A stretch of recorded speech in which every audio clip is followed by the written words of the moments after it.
Icon Shruti Haasan చేతుల మీదుగా Shubhapradam shopping mall July 3 నల్గొండలలో గ్రాండ్ ఓపెనింగ్.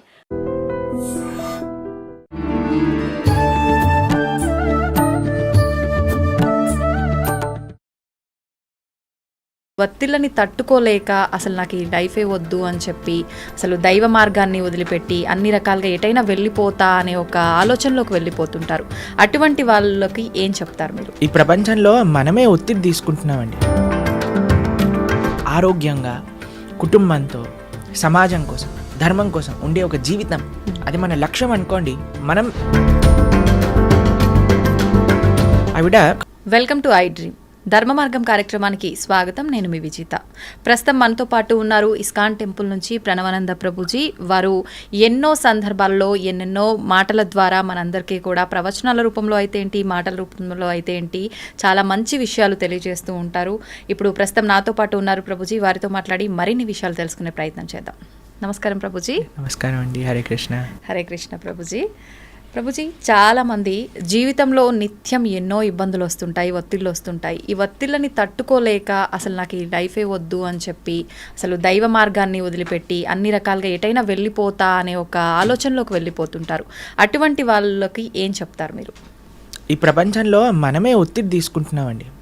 ఇప్పుడు మీకు ఇందాక మనం మాట్లాడుకుంటున్నందుకు ఎంత ఒత్తిడి మనం తీసుకోవాలో అది మన పైన ఉంటుంది.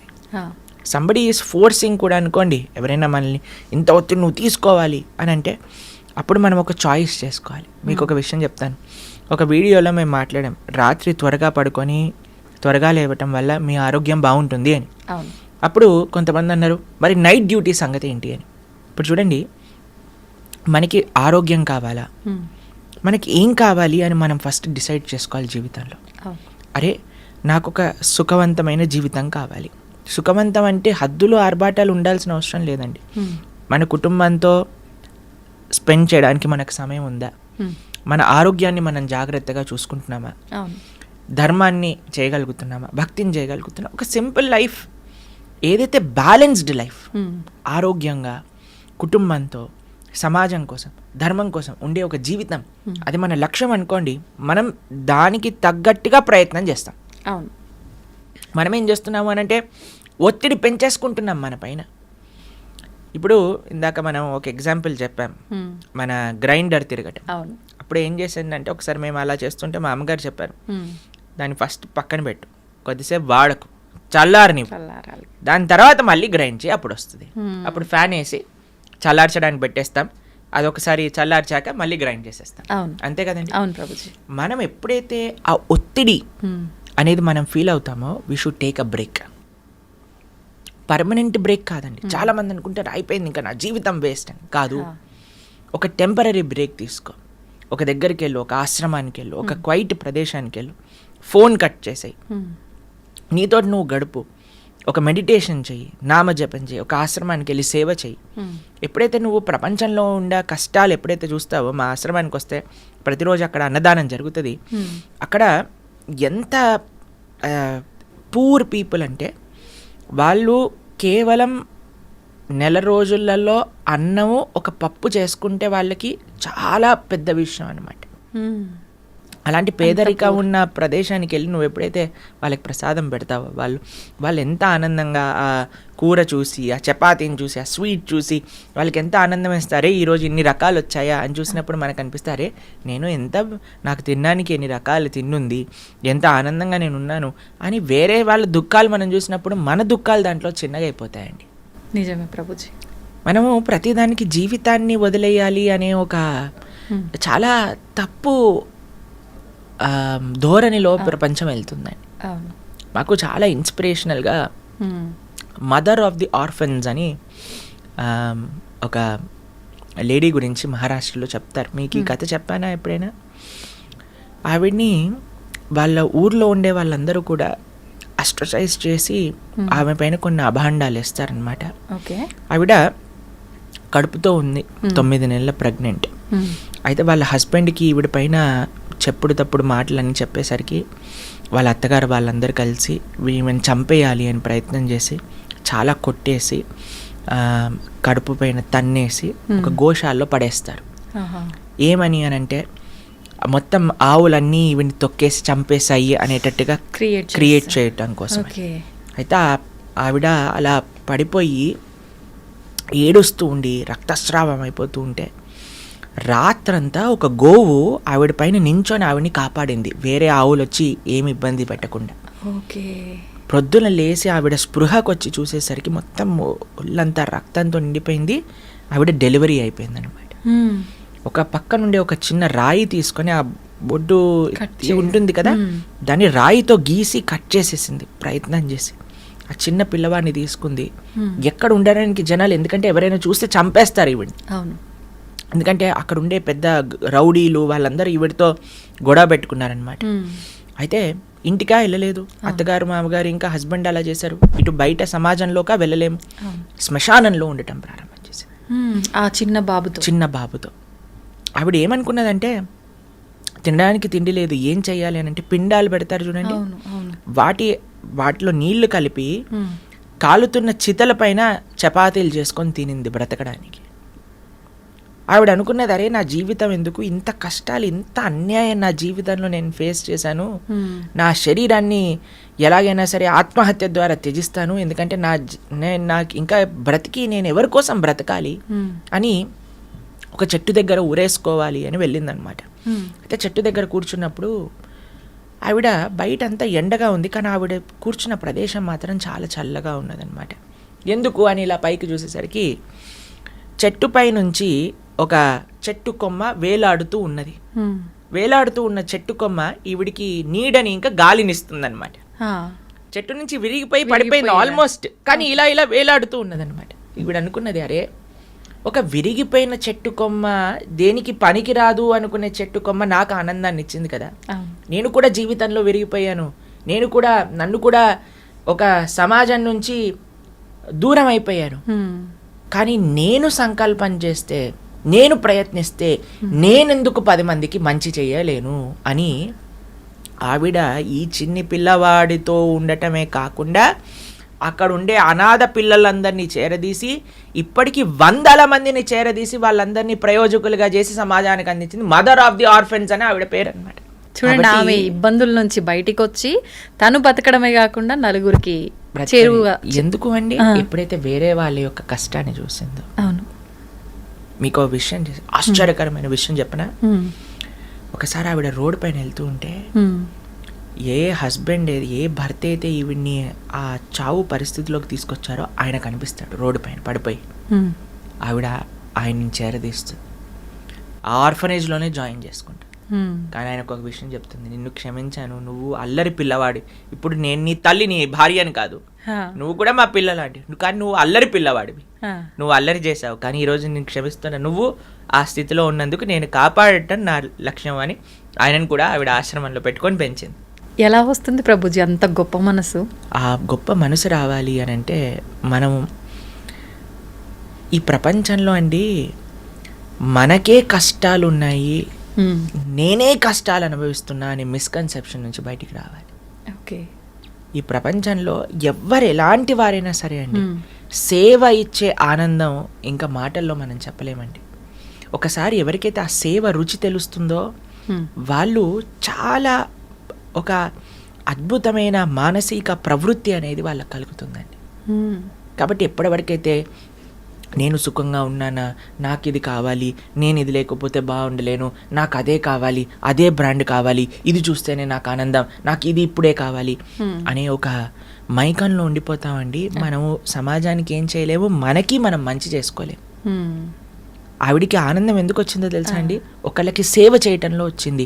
ఆ సేవ రుచి ఎప్పుడైతే కలుగుతుందో ఎవరినైనా సరే మనం మన దగ్గరికి తీసుకోవచ్చు, ప్రేమని పంచవచ్చు.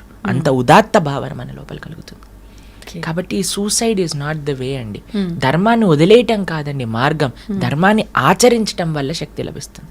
ఇప్పుడు ఒకడు చాలా వీక్గా ఉన్నాడు అనుకోండి, ఏం చేయాలి, చక్కగా తినాలి, చక్కగా ఎక్సర్సైజ్ చేయాలి, బలిష్టంగా అవుతాడు, అప్పుడు సేవ చేయొచ్చు. అంతేకాని నేను ఎలాగున్నా వీక్గా ఉన్నాను, నేను లేవలేను, నేను తినలేను అని అంటే ఇంత పోతుంది. కాబట్టి మన జీవితంలో మన చుట్టూ ఎన్ని ఉదాహరణలు ఉన్నాయి మనకి, ఆ ఉదాహరణలు మంచి ఉదాహరణలు చూద్దాం మనము. మంచి వైపు వెళ్దాం, మంచి విషయాలను విందాం. ఎప్పుడైతే మనం ఈ ప్రయత్నం చేస్తామండి, అప్పుడు మనకి మంచి మార్గం అనేది కనిపిస్తుంది. కాబట్టి ధర్మాన్ని వదిలేయటం మార్గం కాదు, ధర్మాన్ని ఇంకా గట్టిగా పట్టుకోవటం మార్గం. ఇప్పుడు చూడండి, ఒక చిన్న పిల్లవాడు నేలపైన పడిపోయాడు అనుకోండి, ఏడుస్తాం ప్రారంభం చేస్తాడు. కానీ ఏం చేయాలి? ఆ నేలని ఆసరాగా తీసుకొని పైకి లేస్తాడు. అంతే కదా. నేలపైన పడ్డాను కాబట్టి ఇంకా నేలపైన నడవను అని అంటాడా? ఎక్కడికి పోతాడు? నడవాల్సిందే, తప్పదు. అదే నేలని ఎక్కడైతే మనం ఏ జీవితంలో అయితే మనము ఇలా దెబ్బలు తిన్నాం అనుకోండి, దాన్ని ఆసరాగా పెట్టుకోండి. దాన్నే ఒక భగవంతుడి పైన నమ్మకంగా అదే స్థానంలో నిలవండి. ఆ భగవంతుడి యొక్క కృప తప్పకుండా ఉంటుంది. మనోధైర్యం అనేది కావాలి. God helps those who help themselves అని అంటారు. కాబట్టి మనకి ఆ ఫేత్, భగవంతుడా ఉన్నావు, నువ్వు నన్ను రక్షిస్తావు, కానీ నేను నా ప్రయత్నం చేస్తా అని ప్రయత్నం చేయండి. తప్పకుండా జీవితంలో మళ్ళీ మీరు మంచి మార్గంలోకి వెళ్తారు, అందులో డౌటే లేదండి. ప్రభుజీ, గీతా సారాంశం చాలా గొప్పది. నిజంగా ఆ సారాంశాన్ని తెలుసుకున్న వాళ్ళు ఈ లౌకిక విషయాల నుంచి, బంధాలు, ఈ వ్యామోహాలను వదులుకునే అవకాశం ఉంటుందంటారా? మీకు ఒక విషయం చెప్తాను. చాలా మందికి ఒక అపోహ ఉంటుంది, గీత చదవటం వల్ల సంసారాన్ని వదిలేస్తారు అని. అవును. మీరు చూడండి, పాపము అర్జునుడు అదే అంటున్నాడు, అయ్యా నేను యుద్ధం చేయను, నేను సంసారాన్ని వదిలేస్తాను, నేను సాధు అయిపోతాను, నేను భిక్షాటన చేసి బ్రతుకుతాను, నేను అన్నిలోకి వెళ్ళిపోతాను. కృష్ణుడు అంటాడు, లేదయ్యా నువ్వు నీ కర్తవ్యాన్ని, నీ డ్యూటీని ఆచరించాల్సిందే, నువ్వు యుద్ధం చేయాల్సిందే. కానీ కృష్ణుడు చెప్పింది మామనుస్మర యుద్ధచ, నన్ను స్మరిస్తూ నువ్వు యుద్ధం చెయ్యి. నా కోసం, నా దిశానిర్దేశంలో నువ్వు ధర్మాన్ని ఆచరించు. ఇప్పుడు చూడండి, ఎవరైతే ధర్మాన్ని తెలుసుకుంటారో, ఎవరైతే గీత అర్థం చేసుకుంటారో, మీరు ఇంతకుముందు టేప్ రికార్డర్స్ చూసారండి? టేప్ రికార్డర్స్ చూసారా? టేప్ ఇలా తిరుగుతూ ఉంటుంది, 2 సర్కిల్స్ తిరుగుతూ ఉంటాయి. ఒక సర్కిల్ ఏమో టేప్ వదిలేస్తూ ఉంటుంది, ఇంకో సర్కిల్కి ఏమో టేప్ చుట్టుకుంటూ ఉంటుంది. అవును ప్రభుజీ. ఈ ప్రపంచంలో ధర్మం తెలియని వాడేంటి అని అంటే, ఆ టేప్ చుట్టుకుని ఇంకా ఇంకా కర్మ బంధనంలో మునిగిపోతూ ఉన్నాడు. కానీ గీత సారాంశం ఎవరైతే అర్థం చేసుకున్నారో, ఆ టేప్ విడుదలైపోతూ ఉంటుందన్నమాట ఆయన దగ్గర నుంచి. కానీ ఆ 2 తిరుగుతూనే ఉన్నాయి. ఈ ప్రపంచంలో 2 వ్యక్తులు ఉంటారు. ఒకడు కర్మబంధనంలో చిక్కుకుపోతూ ఉంటాడు, ఒక కర్మబంధనం నుంచి విడుదలైతూ ఉంటాడు.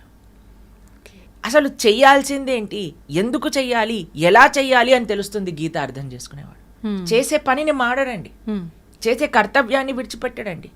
కుటుంబ సభ్యులతోటే ఉంటాడు, కానీ ఎలా ఉండాలి, వాళ్ళని ఎలా, ఇప్పటి వరకు నా భార్య, నా పిల్లలు, నా భర్త, నా ఇల్లు, నా కుటుంబం, నేనే అన్న భావన పోయి, వీరు భగవంతుడు నాకు ఇచ్చిన సేవ, వీరు భగవంతుడి యొక్క అంశాలు కాబట్టి నేను జాగ్రత్తగా చూడాలి. భగవంతుడిని ఎవరైతే అర్థం చేసుకుంటారో, గీతను ఎవరైతే అర్థం చేసుకుంటారో అండి, వాళ్ళ జీవితం ఎంత అద్భుతమైన మార్పు చెందుతుంది అంటే, సంబంధాలు, ఆరోగ్యం, సమాజంతో ఉండే ఒక రిలేషన్షిప్, బాధ్యతలు, వ్యక్తిగత ఆలోచనలు అన్నీ కూడా పరివర్తన చెందుతాయండి. ఒక పాజిటివ్ వేలో పరివర్తన చెందుతాయి. ఒక మంచి వైపు మనం అర్థం చేసుకోగలుగుతాం. మీరు అన్నారు కర్మ బంధనాలు తప్పకుండా పోతాయి, కానీ ఆ బాంధవ్యం పోదు. ఆ బాంధవ్యాన్ని ఎలా చూడాలో అర్థమవుతుంది. ఓకే. ఇప్పటి వరకు నా ఎంజాయ్మెంట్ కోసం అనుకునే, అరే కృష్ణుడి యొక్క సేవ, ఈ 2 మారేవండి. ఇది గీతా సారాంశం. ఓకే. కానీ ప్రతి ఒక్కరూ ఇందాక మీరు చెప్పినట్టుగా స్పిరిచువల్ లైఫ్కి అలవాటు పడితే ఖచ్చితంగా వీటి నుంచి విముక్తి పొందాలి, ఈ ఆలోచనలోనే ఎక్కువగా ఉంటుంటారు.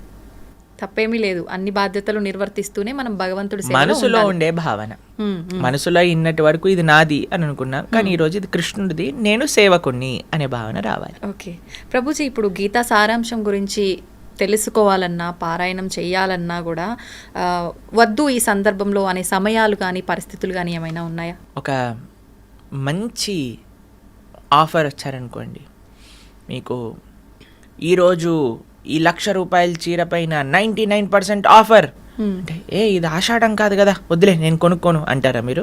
అసలు ఏమంటారు? వీడేదో తిన్నరోడ్లా ఉన్నాడు, ఏంటి అకేషన్ లేకపోయినా ఆఫర్ పెట్టాడు, పదండి కొనుక్కుందాం అంటారు. అంతేనా అండి? అంతే. ఒక 1,00,00,000 రూపాయల వస్తువు మీకు 10 రూపాయలు ఇస్తాను అని అంటే ఎంత ఇంతూజియాస్టిక్గా పరిగెత్తాలండి. అవును. కాబట్టి గీత మానుషుణ్ణి ఉద్ధరించే ఒక శాస్త్రం. అది కాలాతీతం. ఎప్పుడు ఏ సమయంలోనైనా సరే ఎవరైతే మనిషి మంచి మార్గంలోకి వెళ్ళాలి, నాకు మంచి విషయాలు తెలుసుకొని నేను జీవితంలో మారాలి అని అనుకున్న మరుక్షణం గీత చదవచ్చు. వాటికి ఏ సమయము ప్రాతిపదిక అవసరం లేదు. మన మనసులో ఆలోచన రావాలంతే, రావాలి. వచ్చింది అంటే ఆ భగవంతుడి యొక్క కృప ఉండాలంటే. సమయం లేదు, ఏం లేదు, చక్కగా కూర్చోండి ఎక్కడైనా సరే. నిన్న మేము ఫ్లైట్లో వస్తున్నాం అనమాట. విశాఖపట్నంలో రామనారాయణం అనే ఒక ప్రదేశంలో విజయనగరంలో జరిగింది. రామాయణం పట్ల 3 రోజులు ఒక కాన్క్లేవ్ చేశారనమాట. ప్రపంచంలోనే అతిపెద్ద రామాయణ శాస్త్ర చర్చ. అందులో మేము లక్ష్మణుడు సర్వగుణ సంపన్నుడు అనే విషయం గురించి మాట్లాడాం. సాయంత్రం పూట వస్తున్నప్పుడు నా పక్కన కూర్చున్నారు ఒక ఆయన. ఆయన అన్నారు, ప్రభుజీ మాకు గీత చదవాలని ఉంది, ఏదైనా నియమాలు ఉన్నాయా? కిందే కూర్చోవాలి, ఈ సమయంలోనే చదవాలి. మేము ఎక్కడైనా మేము వెంటనే మా ఫోన్లో చూపించాం. అప్పుడు మేము 3rd చాప్టర్ భగవద్గీత చదువుతున్నాం అనమాట. విజయనగరం నుంచి విశాఖపట్నం ఎయిర్పోర్ట్ వచ్చే దారిలో. బ్రహ్మాండంగా ఎక్కడైనా సరే మనకి ఆ ఇచ్చ ఉండాలంతే. ఎక్కడైనా ఫోన్లోనైనా, పుస్తక రూపంలోనే, పైన కిందైనా, ఎక్కడైనా చదవచ్చు. కాబట్టి there is no time restriction, place restriction.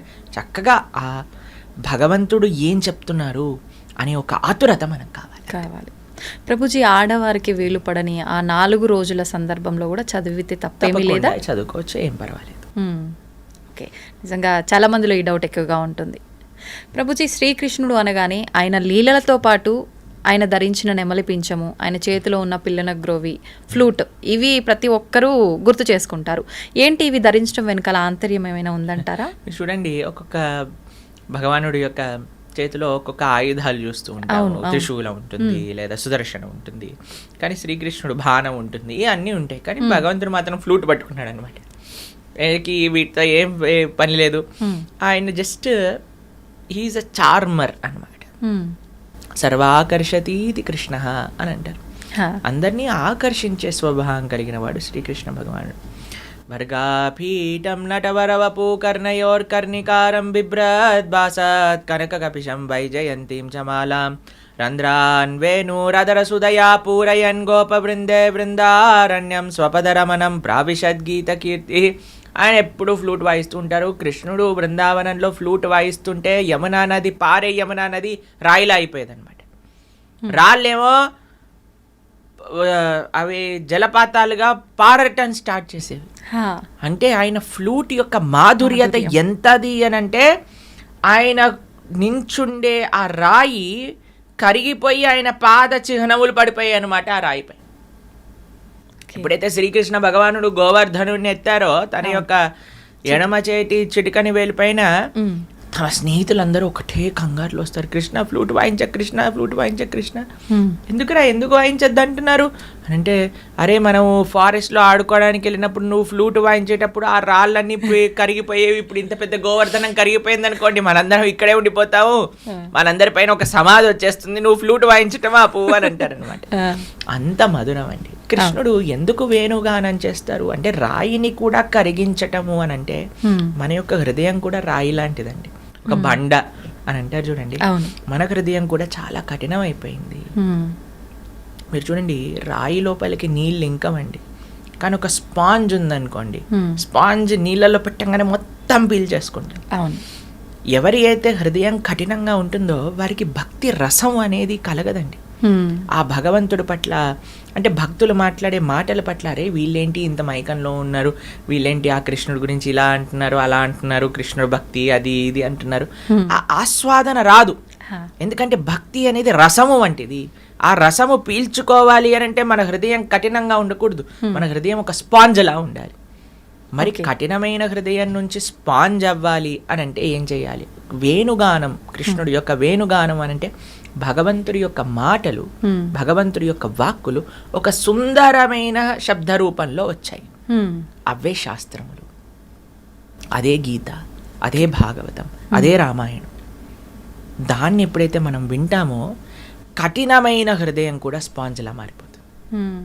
అలానే భగవంతుడి యొక్క అధరామృతం, ఒకటి భగవంతుడి యొక్క నోటి నుంచి 2 వస్తాయండి.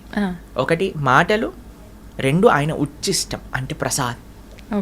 మన జీవితంలో ప్రతిరోజు కూడా మనం భగవత్ ప్రసాదాన్ని స్వీకరించగలిగితే, సాత్వికమైన ఆహారాన్ని ఇంట్లో తయారు చేసుకొని భగవంతుడికి నివేదన చేసుకొని స్వీకరించగలిగితే, ఆ కఠినమైన హృదయం అనేది కోమలం అవుతుంది. అయితే ప్రభుజీ అంటుంటారు కదా పెద్దవాళ్ళు, అన్నిటికీ ఎమోషనల్గా ఉండొద్దు, గుండెని రాయి చేసుకోవాలి, అప్పుడైతేనే అన్ని పరిస్థితుల్ని తట్టుకోగలుగుతారు, అన్నిటినీ తట్టుకునేటట్టు మొండిగా తయారవ్వాలి అని చెప్పి, దాని గురించి ఏమంటారు? భౌతికమైన విషయములలో మొండిగా ఉండాలి, ఆధ్యాత్మికమైన విషయములలో స్పాంజ్లా ఉండాలి. ఓకే, మనము దానికి క్వైట్ ఆపోజిట్ చేస్తున్నాం. అవును, ఆధ్యాత్మికమైన విషయములలో బండలా ఉంటున్నాం, భౌతికమైన విషయంలో స్పాంజ్లా ఉంటున్నాం. వీడా మాట అన్నాడు, ఆవిడ మాట అన్నది, ఈయన ఇలా చేశాడు, ఆయన అలా చేశాడు, అన్ని హృదయంలో పెట్టుకున్నాం. ఏ రోజు, ఏ తారీఖు, ఎప్పుడు, ఏ మాట అన్నది అని మొత్తం లిస్టుతో చెప్పి ఎందుకు? ఎందుకంటే మనం ఈ భౌతికమైన ప్రపంచంలో ఉండే ప్రతి వస్తువుని కూడా సోక్ చేసుకుంటున్నాము. కానీ భగవంతుడి దగ్గరికి వచ్చేసరికి కఠినంగా కథ అంతే, ఆయనకి నాకు సంబంధం అయిపోయింది. మనం చెప్పేది రివర్స్. భౌతికంగా మీరు అన్న విషయంలో, భౌతికమైన ప్రపంచంలో కఠినంగా ఉండండి. అందుకు మీరు ఫస్ట్ ప్రశ్న ఏమన్నారండి? ఈ ప్రపంచంలో ఉండే ఒత్తిళ్ల వల్ల మొత్తం వదిలేయాలనుకుంటున్నారు. ఎందుకు? మీరు భౌతికతలో స్పాంజ్లా ఉన్నారు. భౌతికతలో బండ అవ్వండి, ఆధ్యాత్మికతలో స్పాంజ్ అవ్వండి. ఇదే సొల్యూషన్. ప్రభుజీ, భగవంతుని కోరిక కోరడం కరెక్టేనా? కోరికతో భగవంతుని ఆరాధించడం కరెక్టేనా? నిజంగా కోరిక కోరాలంటే ఎలా కోరుకోవాలి? భగవంతుడికి ఇప్పుడు ఎవరికి తెలియని వాడు అనుకోండి అడగచ్చు. అన్ని తెలిసిన వాడిని మీరేం అడుగుతారండి? కరెక్టే. మన గురించి అన్నీ తెలిసిన వ్యక్తికి అడగటం ఎందుకండి? ఎన్నిసార్లు అడుగుతాం? భగవంతుడికి తెలియదా? భగవంతుడు అని అంటే అన్ని తెలిసిన వాడు. వాడికి మనం వెళ్ళి అయ్యా ఒక పిటిషన్ పెట్టుకొని నాకు ఇది కావాలి అని అడగాల్సిన అవసరం ఏముంది? నీకు నిజంగా భగవంతుడు ఉన్నాడు అనే నమ్మకం ఉంటే. భగవంతుడు లేడు అని నమ్మకపోతే అసలు కోరిక ఎలా కోరుకుంటాం ప్రభుజీ? ఉన్నాడు అని నమ్మకం ఉంటే. భగవంతుడు అని అంటే అన్ని తెలిసిన వాడే కదా. మళ్ళీ నువ్వు స్పెషల్గా వెళ్ళి నాకు ఈ కోరిక ఇవ్వు, నాకు ఇది కావాలి అని అడగాల్సిన తండ్రి ఆయన. ప్రహ్లాదుడిని నరసింహస్వామి అడిగాడు, అయ్యా ఏదైనా కోరిక కోరుకో, నాకేం వద్దండి. లేదు కోరుకోవాల్సిందే, నాకేం వద్దండి. లేదు కోరుకోవాల్సిందే అని అంటే ప్రహ్లాదుడు అన్నాడు, అబ్బా ఇంత తెలివిగా ఆలోచిస్తున్నావు, కోరికలు ఇచ్చి నువ్వు తప్పించుకుందాం అనుకుంటున్నావా నరసింహ? నాకు కోరికలొద్దు, నాకు నువ్వు కావాలి. అయ్యా నేను ఎలాగనో నీ వాడినే అయ్యా, నేను నీ కోసమే వచ్చాను, నీతోటే ఉంటాను, కానీ కోరిక కోరుకో. చూడండి భక్తుడిని, ప్రహ్లాదుడు ఎంత చిన్న పిల్లవాడు, 5 సంవత్సరాల పిల్లవాడు. కౌమారాత్ ఆచరేత్ ప్రాజ్ఞో ధర్మాన్ భాగవతానిహ. అంతా 5 సంవత్సరాల పిల్లవాడికి తెలుసండి కోరిక అవసరం లేదు భగవంతుడిని కోరుకోవడానికి. మనం భగవంతుడు కావాలి అని కోరుకోవాలి, కానీ ఈ కోరిక ఆ కోరిక మనకు అవసరం లేదు. స్వామి చేస్తాడు, మనము ఆయన దగ్గర పిల్లవాడిలా ఉంటే చేస్తాడు. కానీ నాకు తెలుసు, నాకేది మంచి, నేను అడిగిందే కావాలి అని అంటే నీకు భక్తి ఎక్కడ ఉంది? భక్తియే లేదు. భక్తి ఉన్నవాడు ఎన్నడూ కోరిక అడగడండి. భక్తి లేనివాడు మాత్రమే కోరిక అడుగుతాడు. అహైతుకి అప్రతిహత యయాత్మ సుప్రసీదతే. భగవంతుడి నుంచి ఆశించకూడదు. భగవంతుడికి పూర్తి నమ్మకం ఉండాలంటే, స్వామి నువ్వేం చేసినా నాకు మంచి చేస్తావు, కాబట్టి కోరిక విన్నవించాల్సిన అవసరం లేదు భగవంతుడికి. ఒకవేళ విన్నవించుకోవాలి అని అనుకుంటే మొండిగా కాదండి, స్వామి ఇది నాకు మంచి అని అనిపిస్తుంది, నీకు కూడా మంచి అనిపిస్తే చెయ్యి, నువ్వేం చేసినా నేను స్వీకరిస్తా. మారోబి రాకోబి జో ఇచ్చా తోహార్.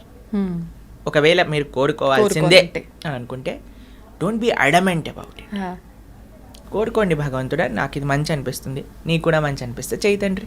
లేదు అని అంటే నువ్వు చెయ్యకపోయినా ఎందుకు చెయ్యలేదు అని అర్థం చేసుకునే శక్తిని నాకు ఇవ్వు అని భగవంతుడికి ప్రార్థించారు. ఓకే ప్రభుజీ, భగవంతుడి దృష్టిలో అందరూ సమానమేనా? ధనిక పేద, ఉన్నవాళ్ళు లేని వాళ్ళు, పూజించే వాళ్ళు పూజించని వాళ్ళు అందరూ సమానమే అంటారా?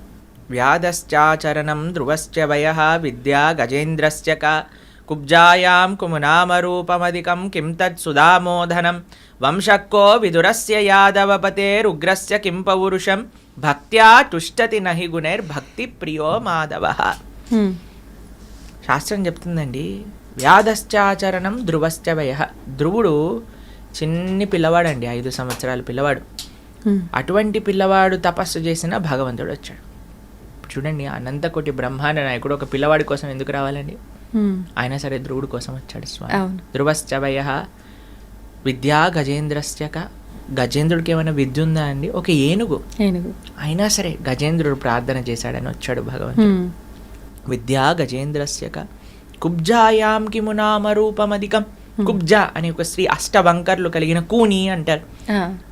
ఏదో అందమైన రుక్మిణి దేవి చాలా రుక్మిణీదేవి యొక్క అందం చూసి అందరు కళ్ళు తిరిగి కింద పడిపోయేవారట. అటువంటి వాటిని కృష్ణుడు పెళ్లి చేసుకున్నాడు అని అంటే కుబ్జ ఒక అష్టవంకర్లు కడిగిన ఒక కూని. అటువంటి కుబ్జకి కూడా భగవంతుడు కృపనిచ్చాడు కదా మథురలో. ఆయనకు అందంతో సంబంధమా చెప్పండి? లేదు. కుబ్జాయాం కిము నామ రూపమధికం కిం తత్ సుధామో ధనం. సుధాముడు కుచేలుడు తన దోతీలలో 100 నాట్లు ఉండేవి ఆయనకి. కృష్ణుడి దగ్గరికి తీసుకెళ్ళడానికి ఏమీ లేకపోతే ఆయన కొన్ని అటుకులు పాపము ఒక చిన్న సంచిలో కట్టుకొని వేలాడి తీసుకొని వచ్చాడు ఆయన దగ్గరికి. ఈయనేమో ద్వారకకి అధిపతి, 16,108 సువర్ణ భవనములతో ఉండే ఒక సామ్రాజ్యాధిపతి శ్రీకృష్ణ భగవానుడు. కానీ చూసాడా అండి ఈయన ఏం బ్రాండెడ్ క్లోత్స్ వేసుకోవట్లేదు, ఈజ్ నాట్ అలౌడ్ కాదు కదండి. సుధాముని కూర్చోబెట్టి తన పాదాలను ప్రక్షాళన చేసి రుక్మిణీదేవి శిరస్సు పైన జల్లి ఆయన జల్లుకొని చామరం చేస్తుంది రుక్మిణీదేవి. రాఘవత్వేద్ భవేత్ సీత రుక్మిణీ కృష్ణ జన్మని సాక్షాత్తుగా మహాలక్ష్మి సుధాముడికి కుచేలుడికి చామరం చేస్తుంది. భగవంతుడు ఏమైనా తారతమ్యం చూశాడా? లేదు. వంశక్కో విదురస్య యాదవపతేర్ ఉగ్రస్య కింపౌరుషం. మీరు చూసారనుకోండి, దుర్యోధనుడు కృష్ణుడి కోసమని 100 రకాలు తయారు చేసి పెట్టాడండి. అలా ఆయన ముందు నుంచి వెళ్ళిపోయాడు. విదురుడు దాసీపుత్రుడైన విదురుడి దగ్గరికి వెళ్ళిపోయాడు. వాళ్ళ ఇంట్లో అట్టి పండ్లే ఉన్నాయండి కృష్ణుడు వెళ్ళిన సమయానికి. పాపం ఆయన త్వరలో ఆయన నర్వస్ అయిపోయాడు కృష్ణుని చూస్తూ. ఆ అట్టి పండ్లను తీసి బయటపడేశాడు. తొక్క తీసి పక్కన పెట్టి అట్టిపండు ఇవ్వాలి కదండి, అట్టిపండు పక్కన పెట్టేసి తొక్కనిచ్చాడు కృష్ణుడికి. కృష్ణుడు అలా తొక్కలను తినేస్తున్నాడు. ఆయన ఆనందంతో ప్రేమతో కృష్ణుడు వచ్చాడా, మా ఇంటికి వచ్చాడా అని అట్టిపండు తీస్తున్నాడు, పక్కన పడేస్తున్నాడు, తొక్క తీస్తున్నాడు, కృష్ణుడికి ఇస్తున్నాడు. కృష్ణుడు తొక్కలను తినేస్తున్నాడు. అంటే ఈయన భగవంతుని చూసిన ధ్యాసలో అలా చేస్తున్నాడా? ఆయన ఆ ఆనందంతో ఆ షాక్ లో. ఓకే. కానీ కృష్ణుడికి తెలుసు ఆయన తొక్కిస్తున్నాడు అని, తినేస్తున్నాడు కృష్ణుడు. అంత ప్రేమ తన భక్తుడు అంటే. పత్రం పుష్పం బలంతో ఏం యోమే భక్త ప్రయశ్చతి. ఆయనకి ఏం పట్టింపు ఉండదండి. ఈ ధనవంతులు ఏదో 300 రూపాయల దర్శనంలో వెళ్ళొచ్చు, కానీ వాళ్ళు దగ్గరకు వచ్చారని వాళ్ళపైన ఎక్కువ కృప ఉంటుందని కాదండి. భగవంతుడు ఎవరిని చూడాలో వాడిని చూస్తాడు. ఓకే. భగవంతుడికి పేద ధనికము ఇలాంటి తారతములు లేవు. యాదశ్చాచరణం ధ్రువశ్చ వయః విద్యా గజేంద్రశ్చ కా కుబ్జాయాం కిము నామ రూపమధికం కిం తత్ సుధామాదనం వంశక్కో విదురస్య యాదవపతేరుగ్రస్య కిం పౌరుషం భక్త్యా తుష్టతి నహి గుణైర్.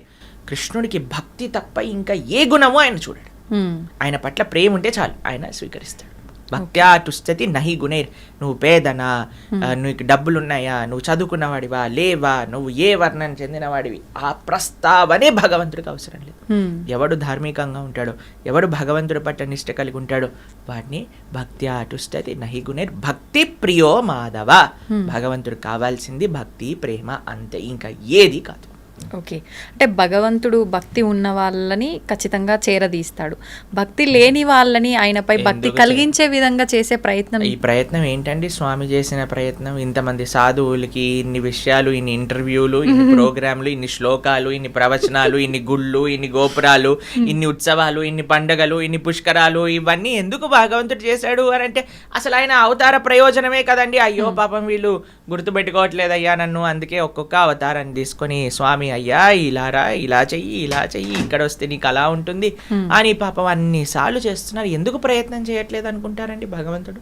ఇది భగవంతుడి ప్రయత్నమే. మనం ఈరోజు మాట్లాడేది ఈ విషయాలు మీ ప్రేక్షకులకి తెలిపటం శ్రీకృష్ణ భగవానుడి యొక్క సంకల్పం. అది అదే ఎవరైనా సరే మంచి విషయాలు తెలుసుకొని మారుతారేమో అని భగవంతుడి సంకల్పం, అంతే అండి. ఓకే. కాబట్టి భగవంతుడు సాయశక్తులా ప్రయత్నం చేస్తున్నారు. మనం రెసిప్రొకేట్ చేసుకోవట్లేదు, మనము ఆయన చెప్పిన విషయాలను వినట్లేదు. అది మన తప్పు, భగవంతుడు తప్పు కాదండి. ఓకే.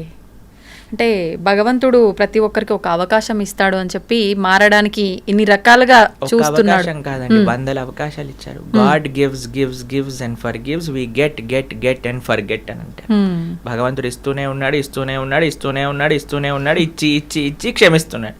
మనం తీసుకొని తీసుకొని తీసుకొని తీసుకొని మర్చిపోతున్నాం. అది మన నేజం. భగవంతుడు అందరి పట్ల కృప. ఒక తప్పిపోయిన పిల్లవాడు ఇంటికి వస్తున్నాడంటే తండ్రికి ఎందుకు ప్రేమగా ఉండదండి? ఉంటుంది. కాబట్టి మనందరం తప్పిపోయిన పిల్లలం. భగవంతుని తెలుసుకుందాం, భగవంతుడి వైపు ప్రయాణం చేద్దాం. ఓకే ప్రభుజీ, కృష్ణుడు భగవద్గీతను పాండవులలో ఒకరైన అర్జున్కి బోధించాడు. అది మనందరం కూడా వింటుంటాము. మరి ఎందుకు కౌరవులకి బోధించలేదు? వాళ్ళకు వినే అర్హత లేదా? అసలు రీజన్ ఏంటి? కృష్ణ భగవానుడు ఈ విషయాన్ని చెప్పారు. భక్తోసిమే సఖా చేతి, నువ్వు నా యొక్క భక్తుడివి, నా యొక్క ఫ్రెండ్వి, నీకు ఎటువంటి అసూయ లేదు, నీకు ప్రేమ నిష్ఠ ఉన్నది కాబట్టి అర్జున నీకు చెప్తున్నాను అని అన్నారు. అటువైపు కౌరవులు చూసారనుకోండి, వాళ్ళు ఎప్పుడు అసూయ, ద్వేషము, ఈర్ష, ఒక రకమైన గ్రీడ్ అని అంటారు, లోభంతో కూడుకున్న వాళ్ళు. ఎవరికైతే నేను బాగుంటే చాలు, మొత్తం సమాజం ఏమైనా పర్వాలేదు అన్న వాళ్ళకి భగవంతుడి యొక్క కృప రాదండి. అంత దుర్మార్గము వీళ్ళ పట్ల చేసినా సరే అర్జునుడు పర్వాలేదు, నేను వాళ్ళని ఏమనను, నేను అరణ్యానికి వెళ్ళిపోతానని కోమల కలిగిన హృదయం కలిగిన వాడు. భక్తోసిమే సకాచేతి రహస్యం ఏతద్ ఉత్తమం, అన్నిటికంటే ఉత్తమమైన రహస్యాన్ని నీకు చెప్పాలనుకుంటున్నా. ఎందుకంటే నువ్వు భక్తుడివి కాబట్టి, నీకు అసూయ లేదు కాబట్టి, నీకు ప్రేమ ఉన్నది కాబట్టి, నువ్వు నా స్నేహితుడివి కాబట్టి. అర్జునుడికి దుర్యోధనుడికి ఒక విషయం చెప్తాను. కృష్ణుడు ఇలా శయనించి ఉన్నాడు మన హస్తినాపురం ద్వారకలో. వీళ్ళిద్దరు వెళ్ళి అడగడానికి, హెల్ప్ అడగడానికి వెళ్ళారు. దుర్యోధనుడు మొట్టమొదటిగా వెళ్ళాడు, అర్జునుడు వెళ్ళారు. 2 స్థానాలు ఉన్నాయి అక్కడ. ఒకటి పాదాల దగ్గర ఒక స్థానం ఉన్నది, శిరస్సు దగ్గర ఒక స్థానం ఉన్నది. అర్జునుడు చూస్ చేసుకున్న ప్రదేశము భగవంతుడి యొక్క పాదాల దగ్గర. కానీ దుర్యోధన అనుకున్నాడు, నేనేంటి వాడి పాదాల దగ్గర ఎందుకు కూర్చోవాలి, నేను రాజుని, నేను శిరస్సు పైన కూర్చుంటే అని శిరస్సు దగ్గర కూర్చున్నాడు. సరే అని కృష్ణుడు లేచి చూసేసరికి ఫస్ట్ అర్జునుడు కనిపించాడు. అయ్యా నీకేం కావాలి? ఈయనకి టెన్షన్ ప్రారంభం అయిపోయిందనమాట. ఎలా నారాయణీ సేన అని అడుగుతాడేమో అని. అయ్యా నాకు నువ్వు తప్ప ఇంకెవ్వరొద్దు అని అడిగాడు. దుర్యోధన అమ్మయ్య బతికిపోయాను, నారాయణ సేన అడగలేదు, నారాయణ సేన. కానీ ఎక్కడండి, ఎక్కడైతే పార్థ, ఎక్కడైతే కృష్ణ ఉంటారో అక్కడే విజయం ఉంటుంది. అంతే కదండి. అంతే. కాబట్టి అర్జునుడికి దుర్యోధనుడికి ఇది డిఫరెన్స్. ఒకడు కృష్ణుడి యొక్క సేవకుడు అనుకుంటున్నాడు, ఒకడు కృష్ణుడినే సాచించాలి అనుకుంటున్నాడు. అందుకే వాడు అర్హత కాదు జ్ఞానాన్ని. ఎవరికి తెలుసా అండి, శ్రద్ధావాన్ లభతే జ్ఞానం. ఎవరికైతే శ్రద్ధ ఉంటుందో వారికి మాత్రమే జ్ఞానం లభిస్తుంది. శ్రద్ధ వినయం వల్ల వస్తుంది. అర్జునుడికి వినయం ఉన్నది, దుర్యోధనుడికి వినయం లేదు. మీకు ఇంకొక విషయం చెప్తాను. కృష్ణుడిని ఒకసారి అడుగుతారు, అయ్యా నీకు అర్జునుడు అంటే ఎందుకండి ఇంత ఇష్టము అని అంటే, సరే చూపిస్తాను పదా అని అర్జునుడి యొక్క కుటీరానికి తీసుకెళ్తారనమాట. కురుక్షేత్ర యుద్ధంలో పాపం దెబ్బలన్నీ తగిలి చాలా అలసిపోయి రోజంతా యుద్ధం చేసి అర్జునుడు శయనిస్తే ప్రతి ఒక్క హృదయంలో ఉండే ప్రతి ఒక్క నాడి లోపల నుంచి కృష్ణ కృష్ణ కృష్ణ కృష్ణ కృష్ణ అనే శబ్దం వస్తుంది. అర్జునుడి యొక్క శరీరంలో ఉండే ప్రతి అంగం నుంచి. అంత ప్రేమ అర్జునుడికి కృష్ణుడు అంటే. అటువైపు దుర్యోధను చూసారనుకోండి, దుర్యోధనుడి దగ్గరికి ఒకసారి కృష్ణుడు వచ్చినప్పుడు సభకి వాళ్ళ యొక్క మినిస్టర్స్కి చెప్తారు, ఏయ్ ఎవ్వరు కూడా కృష్ణుడు చూస్తే లేవకూడదు అంటే, లేదండి ఆయనను చూస్తే ఆటోమేటిక్గా నించుంటా.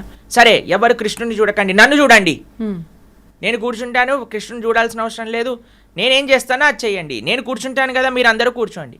సరే అండి, అందరు మినిస్టర్లు కూర్చున్నాడు, దుర్యోధనుడు కూర్చున్నాడు.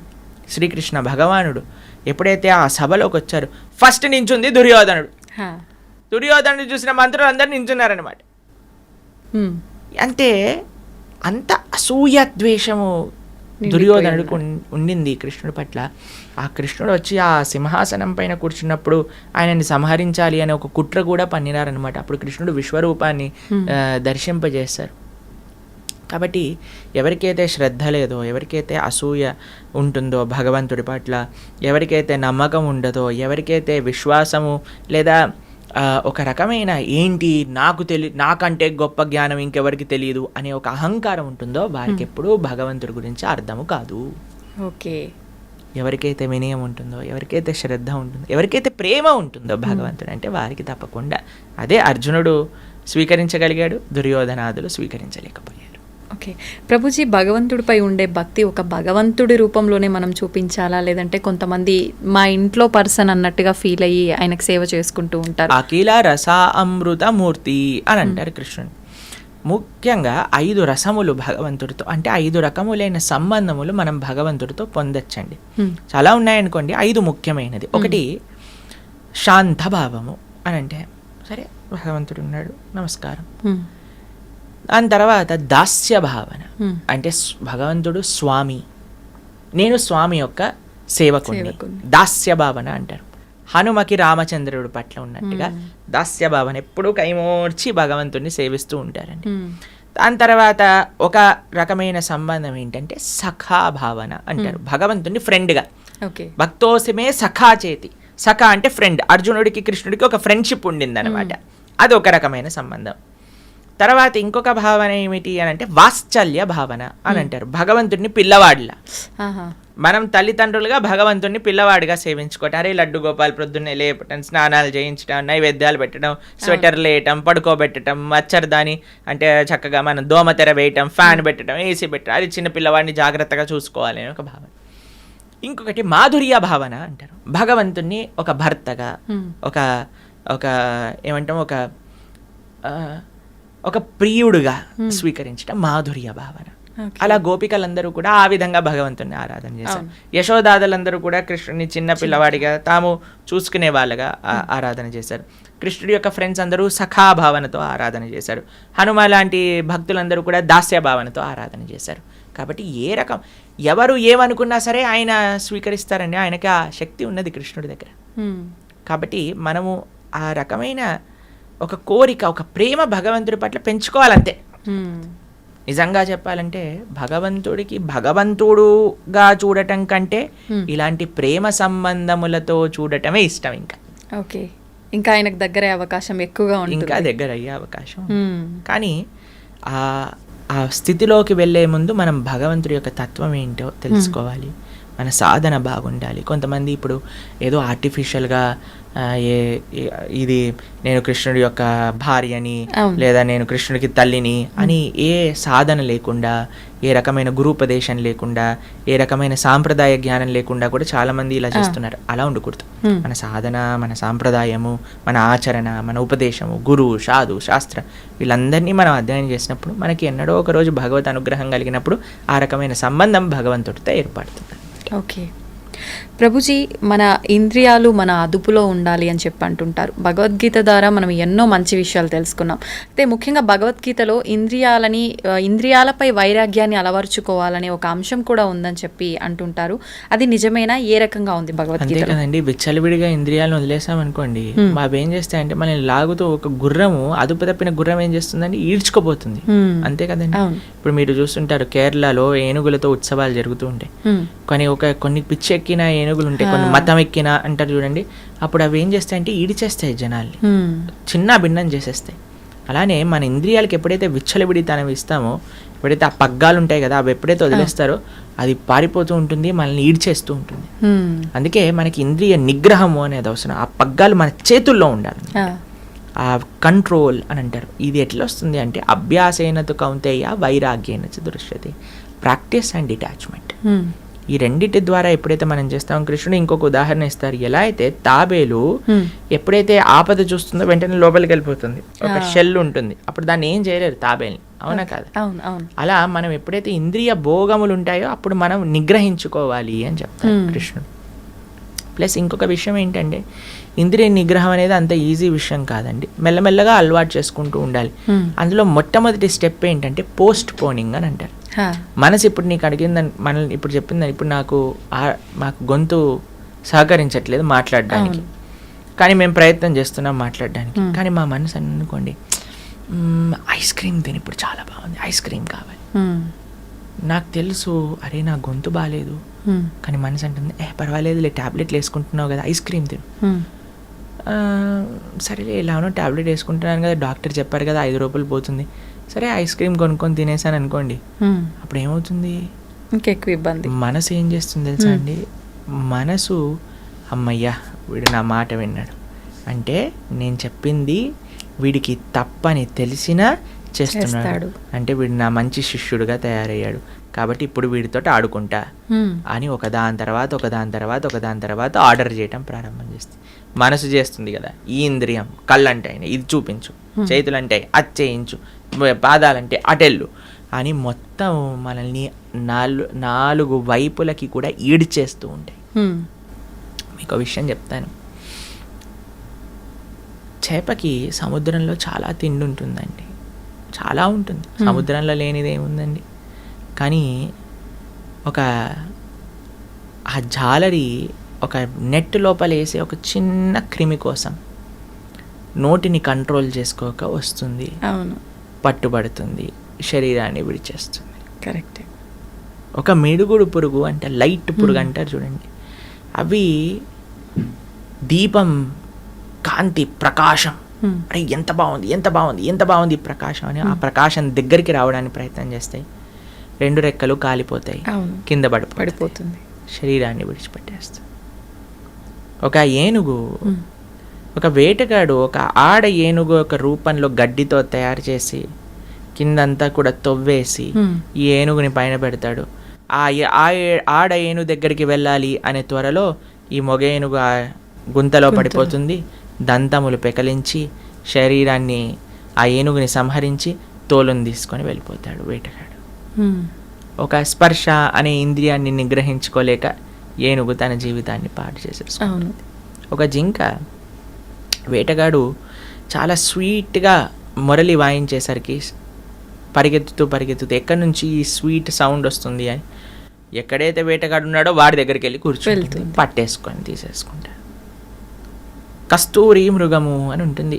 యాక్చువల్గా తన సొంత పొట్టలో నుంచి కస్తూరి వాసన వస్తుందన్నమాట. ఆ వాసన ఎక్కడుంది అని తిరిగి శక్తిని మొత్తం ఇది చేసి నిర్జీవింపబై కింద పడిపోతుంది. ఎవరో ఒకళ్ళు వచ్చేసి దాన్ని పట్టేసుకొని వెళ్ళిపోతారు. ఒక్కొక్క ఇంద్రియాన్ని నిగ్రహించుకోక ఒక్కొక్క జాతియే మనకి నశిస్తూ కనిపిస్తుంది. కానీ మానవుడి దగ్గర 5 ఇంద్రియములు కూడా కంట్రోల్లో లేవు. ఎంత విశేషమైన ప్రమాదం చెప్పండి. కాబట్టి మన ఇంద్రియములు మనము నిగ్రహించుకోవాలి అని అంటే మనతోటి అవ్వని పని అండి. కానీ ఎప్పుడైతే మనం భగవంతుడికి శరణాగతి చేస్తామో, భగవంతుడికి అసాధ్యం ఏంటంటే అంత పెద్ద కొండ. ఇప్పుడు మేము బృందావనం వెళ్తున్నాం, గోవర్ధనంలో ఉండబోతున్నాం. అక్కడ గోవర్ధనగిరి 21 కిలోమీటర్లు, అటువంటి గోవర్ధన పర్వతాన్ని ఎత్తిన వాడికి ఇంకా ఏంటి అసాధ్యం చెప్పండి. అటువంటి శ్రీకృష్ణ భగవాను ఎప్పుడైతే మనం శరణు పెడతామో అప్పుడు మన యొక్క ఇంద్రియాలన్నీ కూడా నిగ్రహింపబడతాయి.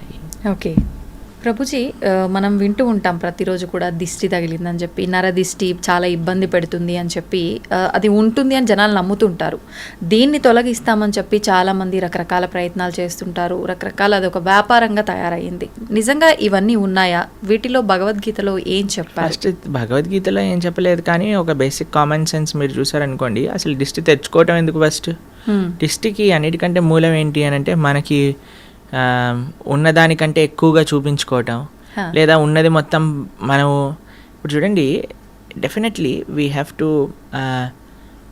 ఏమంటారు దాన్ని అని అంటే అతిగా జనాల యొక్క ఆకర్షణ ప్రయత్నం చేయటం, అది ఉండకూడదు మనకి.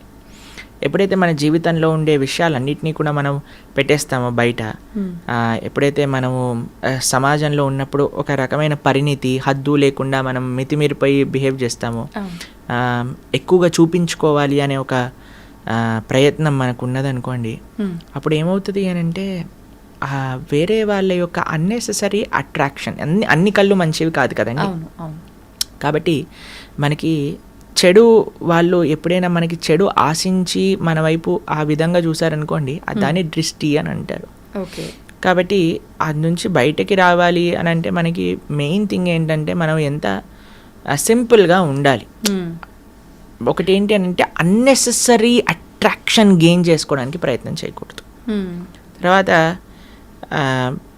ఆ దృష్టి మనల్ని ఎఫెక్ట్ చేయకుండా ఉండాలి అని అంటే మీకు ఒక విషయం చెప్తాను. మనం ఎప్పుడైనా సరే ఇంటి నుంచి వెళ్ళే ముందు భగవంతుడికి ప్రార్థన, మన పూజా ఆలయంలోకి వెళ్ళి, మాకు అందరికీ అలవాటు ఈ విషయం, నాకు తెలిసి ఎంతమందికి ఉందో తెలియదు, కానీ మేమైతే ఎక్కడైనా కార్యక్రమానికి వెళ్తున్నా ఏం చేస్తున్నా సరే ఫస్ట్ భగవంతుడికి వెళ్ళి, స్వామి ఇది మీ సేవగా ఈ రోజు చేస్తున్నాము, ఈ కార్యక్రమానికి వెళ్తున్నా, మీ దయ ఉంచండి అని చేస్తాం. మళ్ళీ ఇంటి నుంచి రాగానే ఫస్ట్ మనం ఏం చేయాలంటే పాద ప్రక్షాళన చేసుకోవాలి.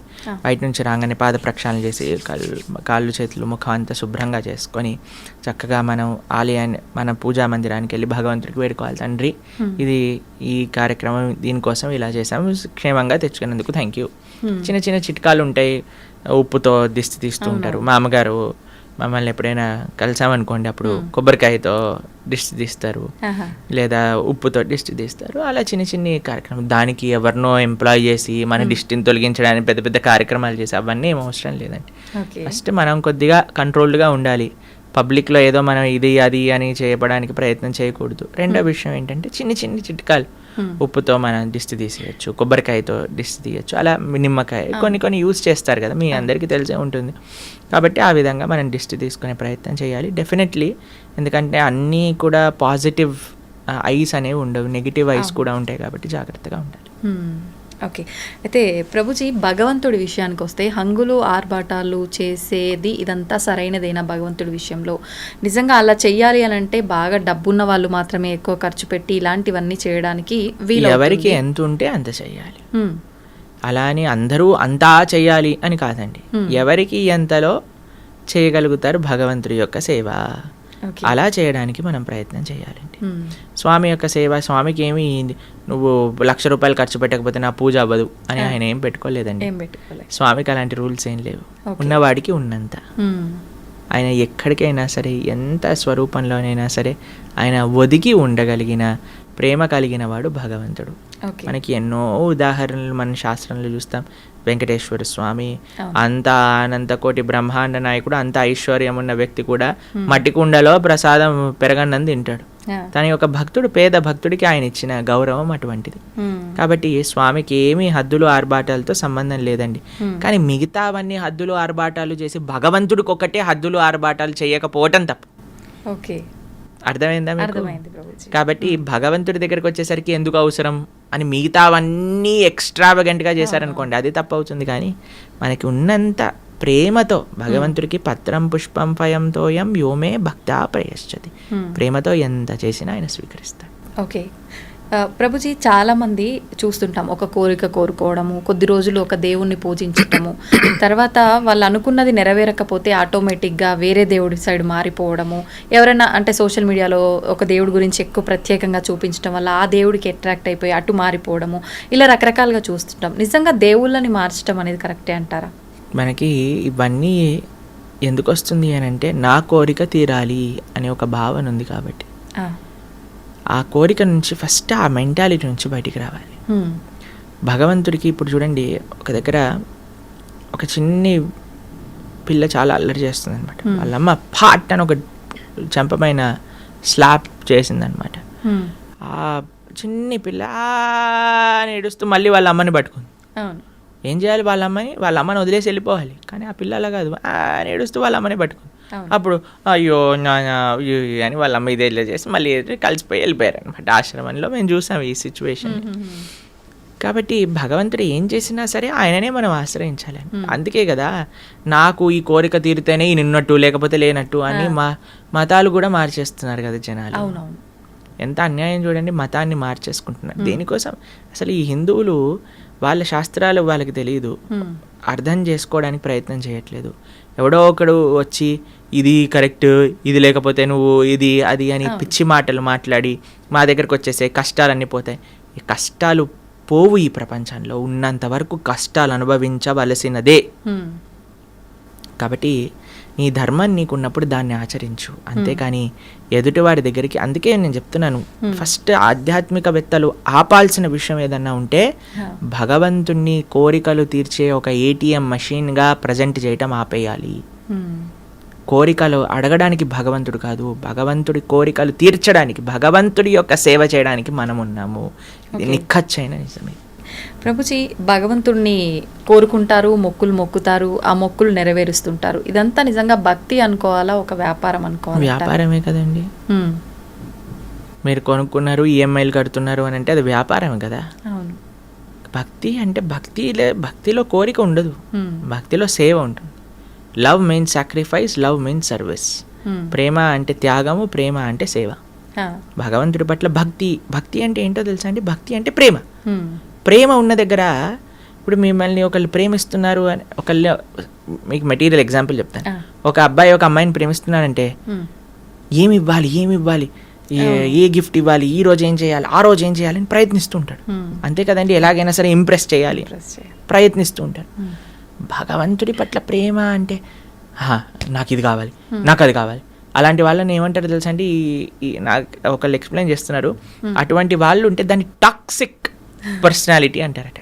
ఎవరైతే ఎప్పుడు కూడా ఏం తీసుకోవాలి అని చూసేవాడిని టాక్సిక్ రిలేషన్షిప్ అంటారు.